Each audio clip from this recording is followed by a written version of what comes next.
بسم الله الرحمن الرحيم. الحمد لله رب العالمين، أشهد أن لا إله إلا الله وحده لا شريك له، وأشهد أن محمدا عبده ورسوله. اللهم صل عليه وعلى آله وصحابته أجمعين. بعد. Ndugu Islam, akina kaka na akina dada, kwanza ni kwa kiamkio cha Kiislamu, assalamu alaikum wa rahmatullahi wa barakatuh. Kuna mambo mawili hapa ningependa kutoa tanbihi, lakini kila moja inshallah tutakuja katika klipu yake.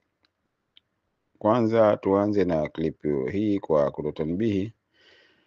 Tuliulizwa huko nyuma kuhusu mtu ambaye kwamba ametoa ujauzito na nikamwambia dia yake inavyotakiwa afanye namna gani, lakini inavyoonyesha watu wengi hawakufahamu kuhusu zile hesabu.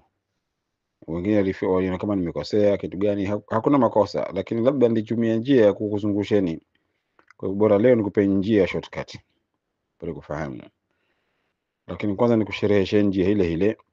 Maana yake kuna mtu anapotokea kutoa ujauzito kama vile bila dharura kamua mtoto, basi analipa dia. Dia hile analipwa nani? Analipwa yule ambaye kwamba anamrithi yule mtoto, ndio anayepewa. Mama yule hayumo, manake mwenye kuwa inakuwa hayumo katika dia, na kwa yeye tena hapati tena, yeye ndio mwenye kutoa dia. Mfahamiana eh? Sasa ndikwambieni kwamba dia yake ni dia ambayo kwamba ni nusu ushuru ya dia kamili ya mtu. Mfahamiana eh?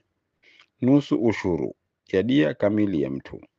Hapa Omani kwa sasa hivi dia kamili ya mtu ni 15,000 riali Omani. Kwa mara ya mwisho ninavyojua ilikuwa ni hivyo kama haijaongezwa. Kwa hivyo tushikie hapo kwanza, riali 1000 ngapi? 15 za Omani. Sasa ushuru wake ni ngapi? Ushuru ni 1 katika 10. Ndio ushuru. Ushuru wa 15,000 ni 1500. Hiyo ndio ushuru hiyo. Sasa nusu ya ushuru ni 750. Sasa ukitaka njia rahisi, wewe pesa utakokuwa nayo yote igawe kwa 20 tu basi. Yaani pesa yote utakokuwa nayo igawe kwa 20, utapata hiyo hesabu yako. Kwa hivyo 15,000 ukisigawa kwa 20 utapata 750.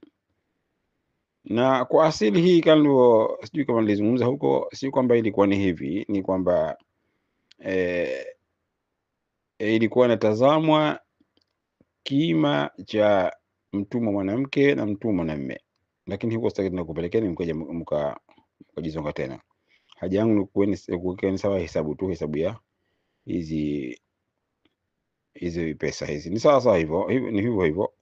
Ukigawa kwa 20 basi unapata 750, ambayo hiyo itakuwa ni nusu ushuru. Tumefahamiana eh? Basi namna hiyo, wallahu tabaraka taala a'lam wa ahkam. Hiyo tanbihi ya kwanza.